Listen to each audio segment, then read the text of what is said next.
How to delete an outfit from closed outfits on Snapchat. This is a step-by-step guide and this is quite easy to do. So let's jump to the video.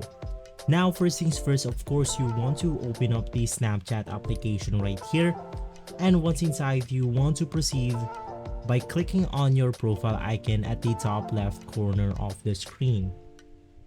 Now once inside, you can just go ahead and scroll up from your option or profile icon right here, and once inside you want to click on change outfit. Now inside, all you have to do is to go ahead and click on the heart icon right here, and this is where we can go ahead and find outfits from the closed outfits.